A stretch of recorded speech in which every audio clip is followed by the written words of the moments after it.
Salut à tous et salut à toutes les amis, c'est Vizy Gaming. Aujourd'hui on va se retrouver sur mes achats de mes comics du mois de septembre et octobre. Je vous avais pas présenté mes achats de comics en septembre parce que je n'avais pas acheté beaucoup de comics, j'ai acheté juste 2 comics. Et par contre au mois d'octobre j'en ai acheté beaucoup plus, genre 6-7 peut-être. Plus un comic que j'ai gratuit, sans compter la collection Star Wars qui se trouve juste là, et le comics X-Men que je vous ai présenté d'ailleurs en 2 vidéos. Donc on va commencer sur mes achats de septembre, et après je passerai à octobre. Donc en septembre, ce que j'ai acheté, c'est Batman Last on Earth. Donc le Batman Last on Earth, c'est de Greg Capullo et de Scott Snyder. Donc les deux qui ont aussi œuvré sur la saga La Cour des Hiboux, tout ça. Dans la collection d'ici que vous avez ici. Qui réunissait les deux, La Cour des Hiboux, La Nuit des Hiboux, plus le troisième tome du Joker. Là, on va arriver sur celui-là, Batman Last on Earth. Alors, le postulat de base, c'est quoi? C'est Batman, quand Bruce Wayne, bien sûr, quand il se réveille, il se réveille à l'asile d'Arkham. Et on lui dit, il se demande pourquoi, en fait, il se demande ce qui s'est passé, tout ça. Et en fait, on lui explique que tout ce qu'il a vécu en tant que Batman n'a jamais été vécu parce que c'est juste dans sa tête. Donc on voit des persos, des méchants, comme super connus comme l'homme mystère, le pingouin, tout ça qu'on va voir dans la vie réelle. Et il va se demander quoi, parce que c'est pour lui, c'est tout ce qu'il a vécu, c'est réel, quoi. Il a vraiment vécu tout ça. Donc le postulat de base, il démarre sur ça. C'est comme c'est le Bruce Wayne n'a jamais été Batman, et ça juste été dans sa tête.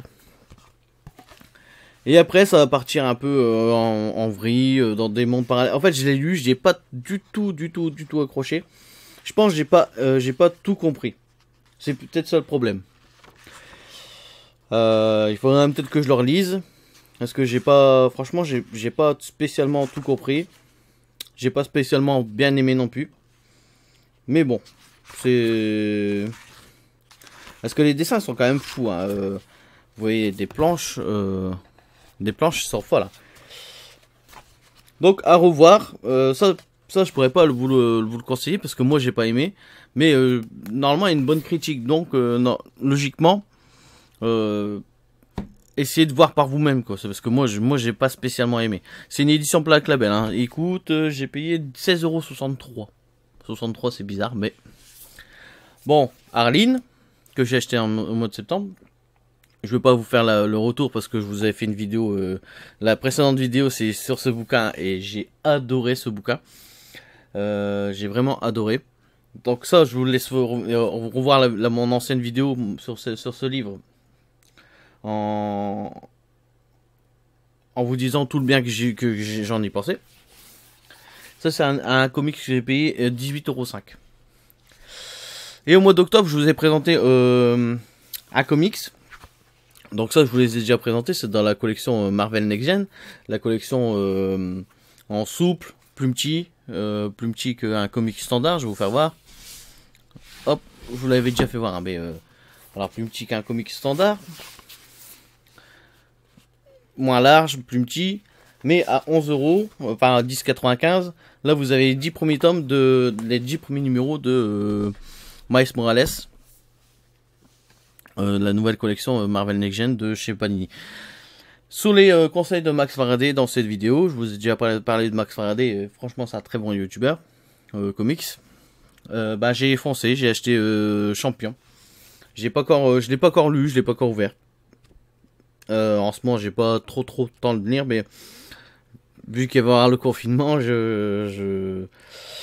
j'achète avant de plus pouvoir me nourrir en comics, on va dire. Moi, je continue à travailler, mais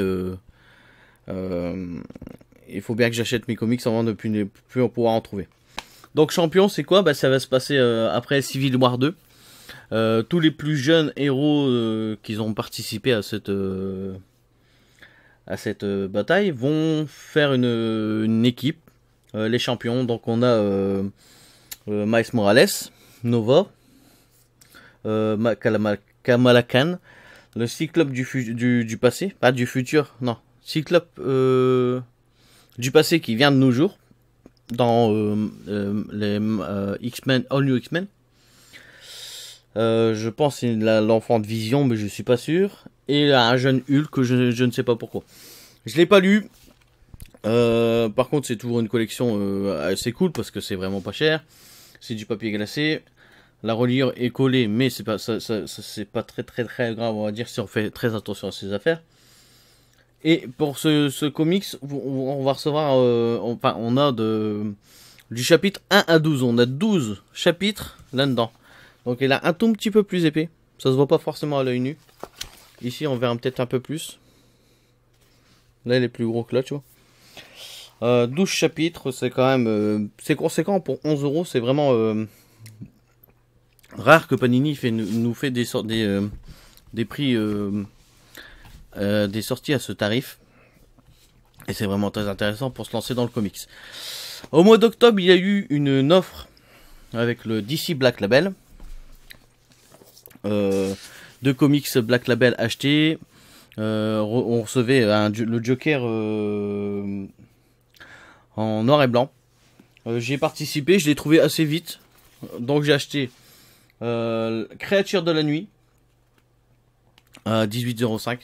Donc Créature de la nuit, c'est quoi? Ça se passe pas forcément à Gotham. En fait, c'est un enfant qui s'appelle Bruce Wayne, qui n'est pas le Bruce Wayne qu'on connaît, qui n'est pas le Batman qu'on connaît.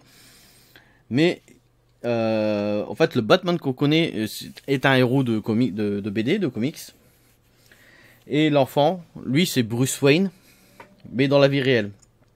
Il n'a aucun lien affilié au Batman des BD. Donc, c'est comme ils avaient sorti une BD comme ça sur Superman, où il y avait beaucoup de moqueries, tout ça. Ça va revenir sur ça, en fait. C'est un peu dans la même veine. On m'a dit que ce tome était supérieur au Batman. Je n'ai pas lu le Superman, je l'ai pas lu ni le Superman ni celui-là. Ça va être dans une de mes prochaines lectures. C'est surtout le tome d'après qui va être ma prochaine lecture, je pense. Donc là, c'est Kurt Busiek et John Paul Leon au scénario et au dessin. Donc les dessins peuvent paraître un peu je vais pas dire chelou parce que moi j'adore vraiment le côté graphique. En fait, on ne sait pas, c'est juste on n'a pas trop l'habitude de voir ça. On n'a pas trop l'habitude. Dès que je le lis, j'en fais une revue sur la chaîne parce que ça c'est vraiment un comics qui me tente vraiment à lire. Donc le comics que je vais absolument lire, c'est Curse of the White Knight. C'est la suite de la collection, enfin du White Knight qu'on a eu dans la collection à 5 € en soupe de chez DC. Et j'avais adoré ce comic. Quand j'ai su qu'il sortait un tome 2, et en plus dans le même mois que je l'ai découvert quasiment, quoi. J'ai dû attendre peut-être un mois ou deux. J'étais heureux, heureux. Et donc je me suis lancé, je l'ai pas encore lancé, je l'ai pas encore lu non plus. Mais ça va être une de mes prochaines lectures sûres. Les dessins sont fabuleux. Bah c'est dû au dessin, c'est Sean Murphy. Sean Murphy au dessin et au scénario normalement. Pardon. Et c'est fou. J'ai un autre comic de Sean Murphy que je vous ai toujours pas présenté. Ça fait un petit moment qu'il est dans ma collection. Et qui est scénarisé par Grant Morrison. Je vous laisse essayer de deviner ce que c'est comme comics. Donc Grant Morrison au scénario, Sean Murphy au dessin. Et je vous le présenterai peut-être un de ces quatre parce que j'ai adoré l'histoire. Donc Curse of the White Knight, c'est la suite directe de White Knight, hein, avec le Joker qui devenait gentil, qui a mis un peu à mal Batman dans dans le Gotham actuel, où il s'est passé aussi des choses dans le premier Batman, donc dans White Knight, donc des personnes qui meurent, tout ça, qui sont impactées là-dedans. Donc à lire vraiment au plus vite. Je pense que dès que je finis la vidéo, je vais peut-être me lancer dans ce tome, parce que j'ai très envie de lire la suite. Et ça m'a coûté 21,38 €. J'ai pas pris l'édition spéciale Fnac, parce que l'édition spéciale Fnac était à plus cher, était à 25 €. La couverture n'était pas spécialement plus belle. Et moi, comme je vous ai toujours dit, je préfère le contenu que le contenant. Payer plus cher pour une couverture, bah, elle aurait été vraiment plus belle, pourquoi pas. Là, je la trouvais pas spécialement plus stylée que ça, donc j'ai préféré prendre ce tome. Il existe aussi en noir et blanc. Donc, en achetant ces deux comics, on a eu le comics gratuit du Joker. Donc, il y a eu beaucoup de monde qui ont eu du mal à l'avoir. En fait, ils n'étaient pas livrés à temps, tout ça. Moi, j'ai été à la Fnac le jour même. Ils m'ont dit, ah, on n'est pas encore livré, tout ça. Donc j'ai appelé un Leclerc par là de chez moi. Ils m'ont dit, bah c'est bon, on les a. Tu passes, on le met en stock et puis c'est bon. Donc je l'ai eu dans la même journée en fait. Et au Leclerc que j'ai été chercher, je devais en avoir une petite dizaine. Donc je sais pas si c'est peut-être une opération qui a vraiment bien marché, parce que il y a énormément de gens qui cherchaient et qui l'ont pas eu. J'ai eu aussi beaucoup d'annonces sur les réseaux pour le vendre au minimum 50-60 €. Allez vous faire enculer quoi. C'était un truc gratuit, il faut jamais payer un truc gratuit comme ça quoi. En tout cas, je l'ai pas encore lu, les dessins sont juste ouf. Il y a une édition couleur, en fait ça c'est un Brian Azzarello et Limbermejo. C'est sorti c'est un vieux comic, enfin un vieux pas si vieux que ça, mais c'était sorti en édition couleur. Je vais peut-être me choper l'édition couleur, parce que les couleurs dans un comic c'est toujours très important. J'adore vraiment les pages, tout ça. Et je le lirai peut-être comme ça, et je le rachèterai peut-être en couleur pour voir vraiment. C'est vraiment différent quand le ressenti qu'on va avoir sur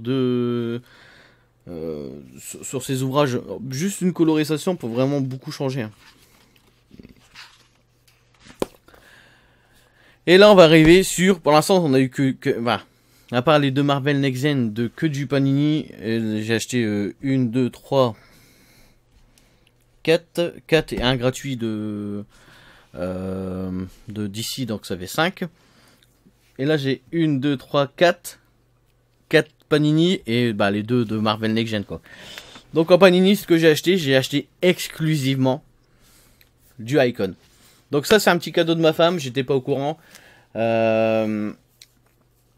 acheté les autres. Elle me dit, en fait, j'ai rajouté ça dans le panier. Donc un Icon, il faut se le dire, c'est 35,10 €. 35 €, 35,10 €. Donc ça fait beaucoup. Hein. Là, au mois d'octobre, j'ai arraché en termes de... En termes de mon plafond comique, je l'ai arraché au mois d'octobre, quoi. Mais je le répète tout le temps, mais c'est embêtant peut-être pour vous, mais les icons vont s'arrêter. Donc, profitez avant de ne plus les avoir et de devoir les racheter à beaucoup plus cher dans les éditions de luxe, où il y aura beaucoup moins d'épisodes pour le même prix. Donc ça c'est la suite, c'est le tome 2 du Punisher que je vous avais déjà présenté normalement. Ça c'est pas celui qui est dessiné par Dylon, c'est toujours du Garth Ennis, parce que moi je suis toujours au Garth Ennis. C'est pas dessiné par Dylon, c'est dessiné par plusieurs dessinateurs, donc Libermejo, Alejandro Ferrez et bien d'autres. C'est jamais précisé, c'est dommage, parce que on aimerait savoir des fois qui dessine tout ça. Les Panini ils ont souvent du mal à mettre ça sur les couvertures, je ne sais pas pourquoi. Et là on va voir les épisodes du numéro 19 à 42 de 2004.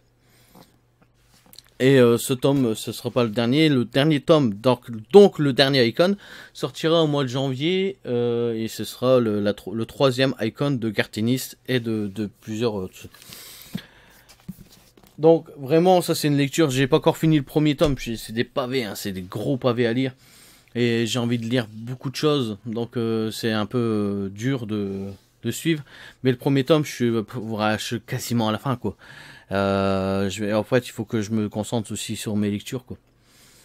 Donc ça c'est le deuxième tome du Punisher que je vous ai déjà présenté pour le premier. Un autre icon, donc là maintenant c'est que du Spider-Man. Max Faraday, on en avait parlé. J'ai acheté. C'est assez récent. Enfin, c'est assez récent. C'est de 2004. Bon, 2004, c'est encore assez récent. Là, on va voir les épisodes de 1 à 12 de l'édition 2004. Donc, c'était sorti c'était White Knight, non, c'était une édition Night quelque chose. Je sais pas du tout à quoi m'entendre, mais souvent du Spider-Man, je sais que je vais apprécier, donc j'ai acheté, on va dire, aveuglément, parce que c'était du Icon et parce que c'est Spider-Man. Donc j'ai pas forcément beaucoup de choses à vous dire sur ce tome, à part que pour 35 €, ça fait un peu petit, quand on compare à un Punisher ou... la différence de taille n'impacte pas sur le prix, hein. Ça c'est pas Nini tout craché, on va dire. Et les deux autres tomes que j'ai achetés, bah, c'est du Spider-Man de Tom McFarlane, donc fin 80, début 90, qu'on va dire. Donc les dessins peuvent être un peu vieux, un peu rebutants. Après c'est du McFarlane, donc McFarlane c'est souvent très très bien dessiné. C'est McFarlane qui a donné toute une grosse agilité à Spider-Man avec ses toiles en dessous des bras, ses toiles araignées. McFarlane a fait beaucoup de choses sur Spider-Man. Je ne l'ai pas encore lu. En fait, moi j'ai vraiment du mal, vu que je suis un tout nouveau lecteur comics, à lire de l'ancien. Mais il faudrait bien un jour passer par là et ça me disait vraiment de lire du McFarlane en fait, parce que par rapport à la figurine que j'ai acheté, tout ça, je trouvais vraiment les dessins, ça va, ils sont pas si moches que ça, mais ce qui paraît, l'histoire est vraiment folle. Donc je me suis dit, bah de toute façon, les icons, vu qu'ils disparaissent, autant que j'en profite tout de suite avant de devoir mettre vraiment très très cher, avant de vraiment m'y connaître un peu plus en comics et d'avoir raté ça, de devoir mettre beaucoup plus cher ou jouer du jeu des spéculateurs, quoi. Et devoir acheter beaucoup plus cher, donc ça me faisait chier, donc j'ai préféré les acheter tout de suite. Normalement il y a un troisième tome, un hors-série, c'est pas directement la suite, c'est un hors-série. Je sais pas si je le prendrai tout de suite, je sais pas si je vais le prendre. Est-ce qu'il y a encore des icons qui m'intéressent, que j'aimerais choper, comme les Hulk, peut-être le Captain America, peut-être les 2 Thor, mais je suis pas sûr. Ça fait 35 € par tome. Ça fait quand même beaucoup. Mais bon, quand on aime, on ne compte pas. Mais mon banquier ne m'aime pas. Voilà, c'est tous mes achats du mois de septembre et octobre. Donc ça fait une belle brochette d'achats. Ça fait 2, 3, 4, 5, 6, 7, 8, 9, 10 et 1 gratuit. 11, sans compter la collection Star Wars et sans compter le comics X-Men de la nouvelle collection Hachette. C'était Visi Gaming cette fois-ci sur la présentation de mes achats comics septembre-octobre. Je vous laisse mettre un like, vous abonner, commenter. Bien sûr, je réponds à tout le monde, hein. Et surtout, bah, amusez-vous bien, surtout votre lecture en cours.